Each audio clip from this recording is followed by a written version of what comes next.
Welcome back, ladies and gentlemen, to another episode of Factorio Bob's Angels. We're now on episode 39, nearly reaching the milestone of 40, which is great.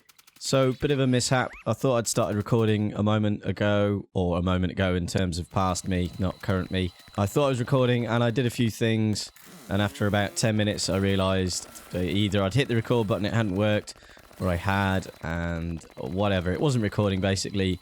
So a couple of things that I'd done, nothing too important. The electronic circuit board production had stopped due to no silicon wafers, and there were no silicon wafers because the saltwater electrolysis had stopped because we still had the old stone chemical furnace which had ran out of coal finally. So I got that changed to an electronic one, and we also took a blueprint of the electronic circuit board production and doubled it up with a second one.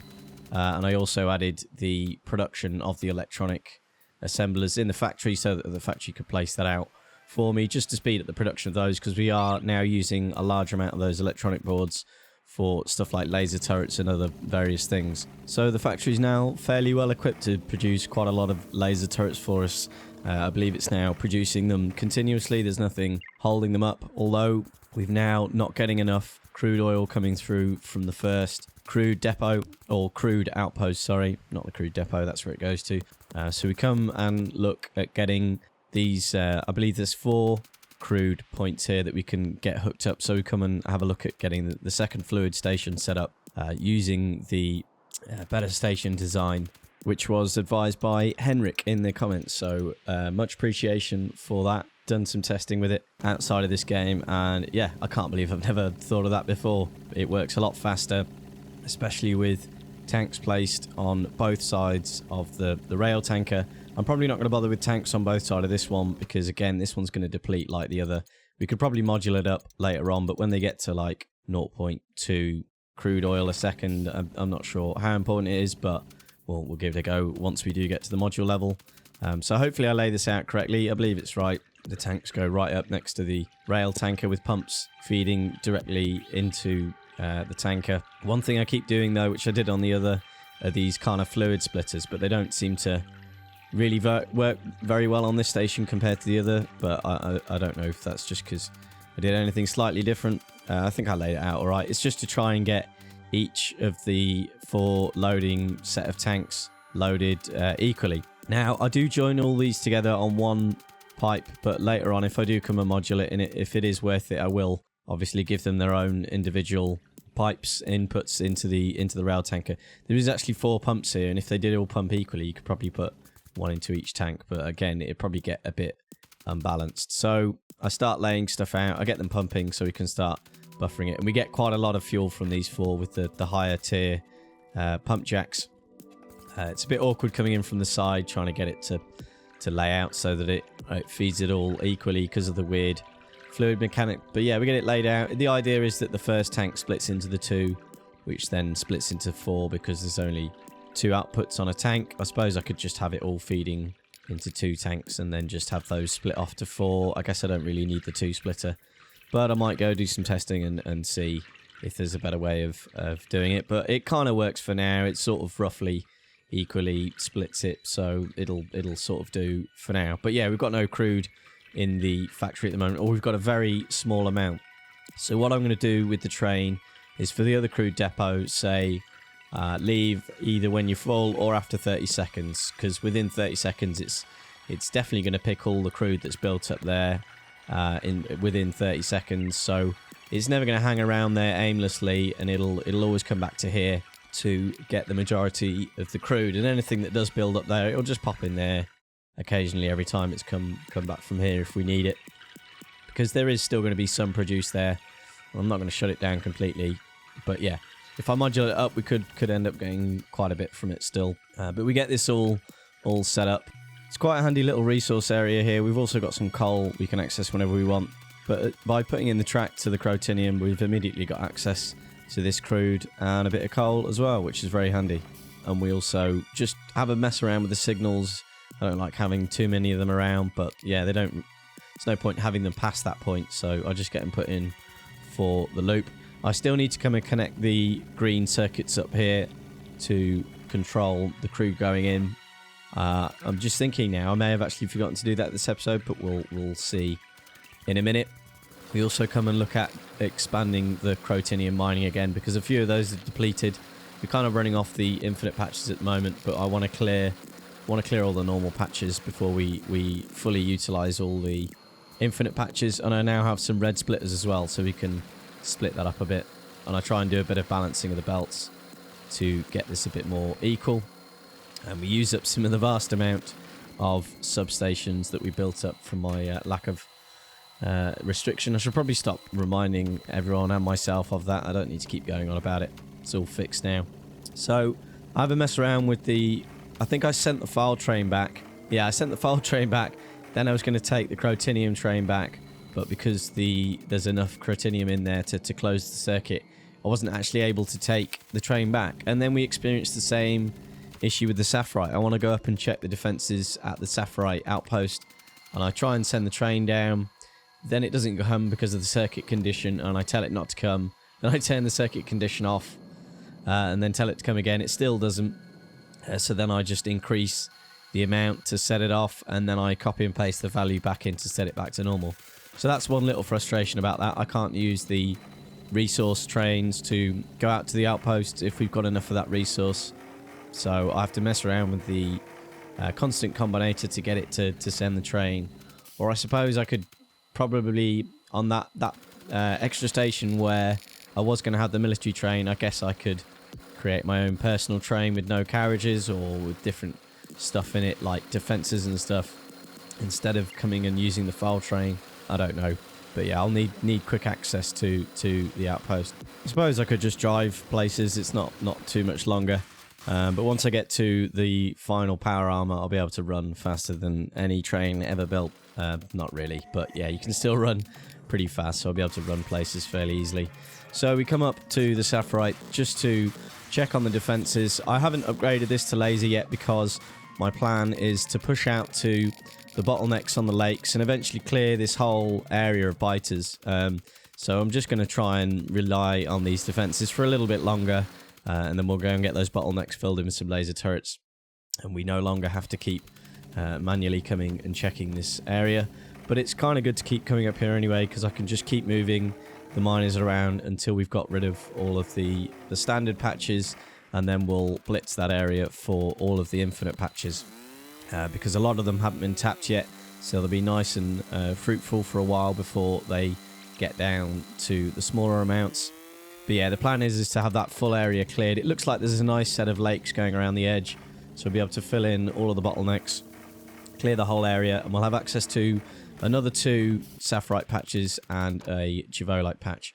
And then we come down and crash into the crude train. Not quite sure why it had stopped there. Oh, that was because it had run out of fuel. Yeah, basically, I'd never set up any refueling of the crude train. So we stop it again and just make sure it's got enough fuel to do at least one circuit. I then come and just whack in some requesters to feed it with some coal. It's the quickest, easiest way to do it. So we get the logistics system to bring a bit of coal over for it.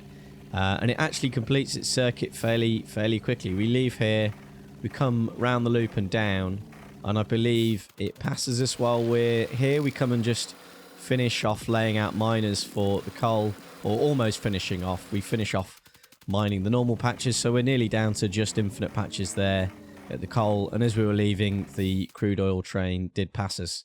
I have a quick scan of the area since we've got a radar pushed out a bit further here for any rubite patches, but sadly still no sign of any rubite, which is a little bit concerning. I'm going to have to do something about that soon. I think I've got an idea for what we're going to do next episode. But yeah, we come and finish what we were trying to achieve last episode, which was to get the Sterotite mined.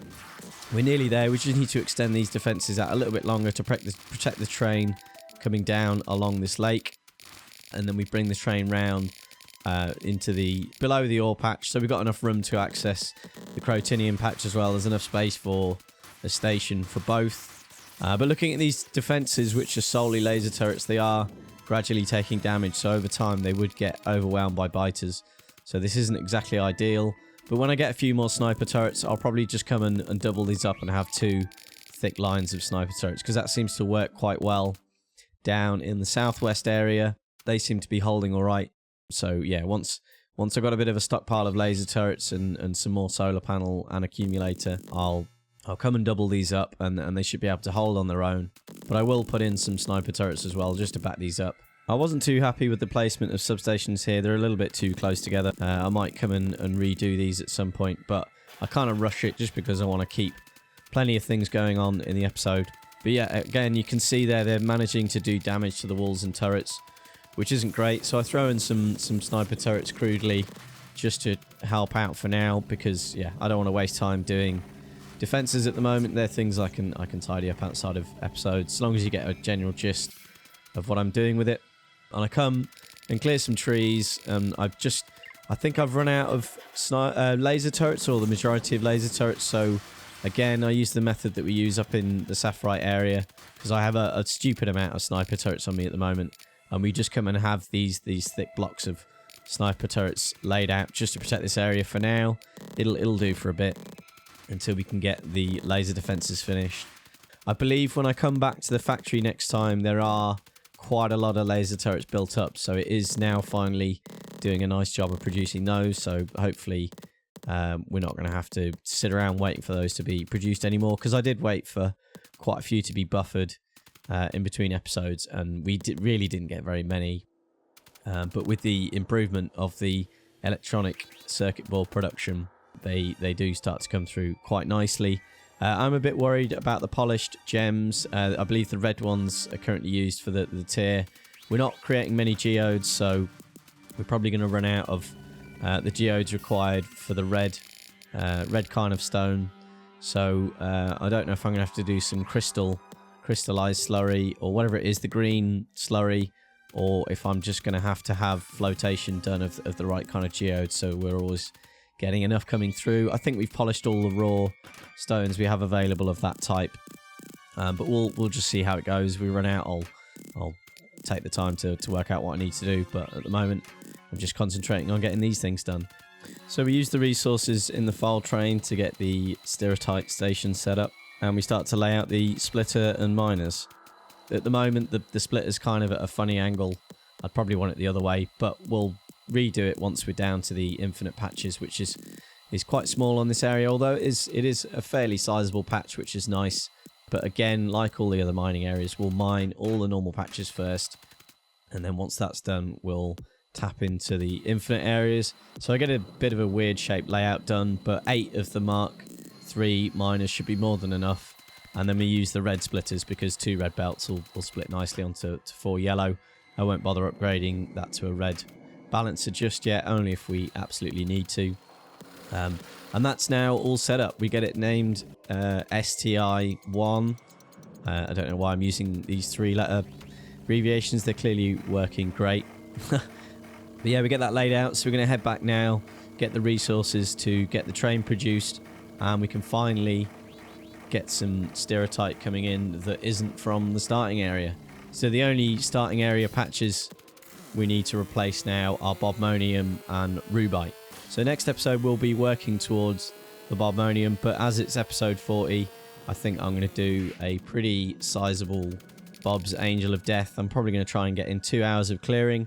What I'd like to do is some pretty drastic ideas. I want to have this entire area east of the bus cleared, and we're going to work our way to a few bottlenecks I believe I can see.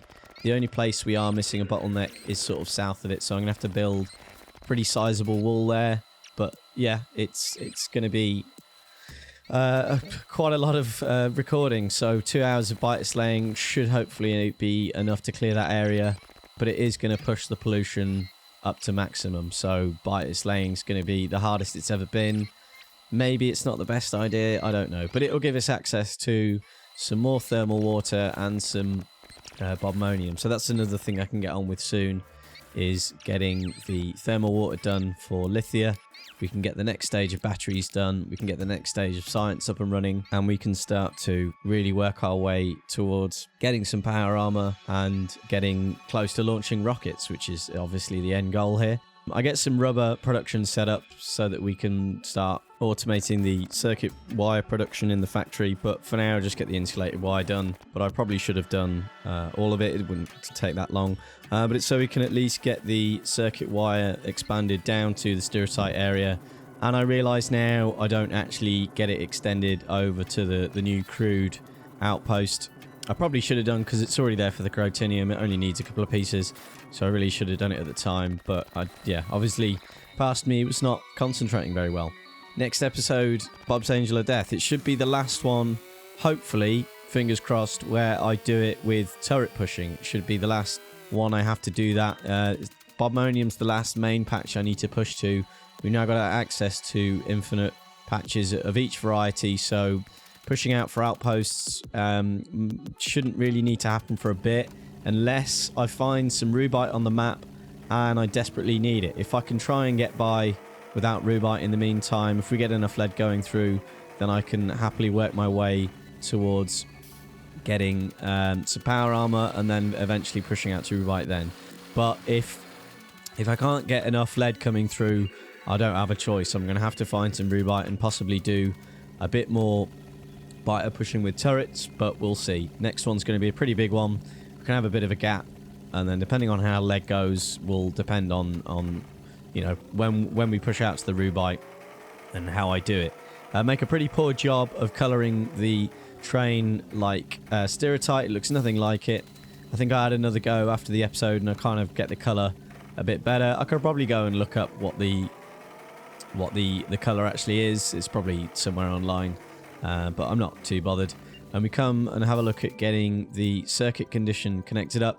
We are getting attacked a lot back at the factory. It's the area at the end of the bus that gets pretty overwhelmed. They almost make it to the factory, I believe, while I'm doing this. But that is going to be the area I'm clearing next episode. So once all that's done, we'll have a nice clear area around the factory, and I'll never have to worry about being in the seek and destroy range whilst working on the expanding the bus. So yeah, you can kind of see on the map there the area I want to do. It's all kind of desert with lakes north of it and to the east, so I can use bottlenecks there, but we'll see how much I can get done. There is another area I would like to get cleared, which is up east of the Saphirite. Yeah, up to the Saphirite, because there's another Javolite patch up there. There's another like 2, maybe even 3 Saphirite patches. Maybe there's some Bobmonium up there as well, so maybe rather than clearing that whole area, I could probably do a bit of both and do that area up there. I'm not quite sure. I'll have a look at the end of this episode anyway and decide exactly what I want to do for the 2 hours clearing, because it would be nice to achieve a pretty big area. But we spend the last part of this episode getting the stirretight area functioning. It's the last one to be hooked up. So now as soon as we get access to some Bobmonium and rubite, this is all generally working alright. There are little bits in the area that need tweaking to get it running. For example, the blueprint that created this whole area was all set up for Saphirite, so a lot of the sorters and stuff need changing. I have cleared a few of them, but you can see those sorters just south of me now are set for Saphirite. As per usual tradition, I screw up the filter on the loader and a load of crushed stone gets through. But again, I want the flotation being done just to get access to some tin, I think it is, I get for here. But that's just for a little bit until we get access to some Bobmonium. But I need to go through and have a look at absolutely every sorting method and see which of all the ones include lead and just get them all going, because we desperately need lead if we're going to try and survive without any rubite for a bit. But yeah, that is basically my goal, is to try and do that. I then place a yellow loader instead of a red one, and again screw up the filter. I didn't really think about it.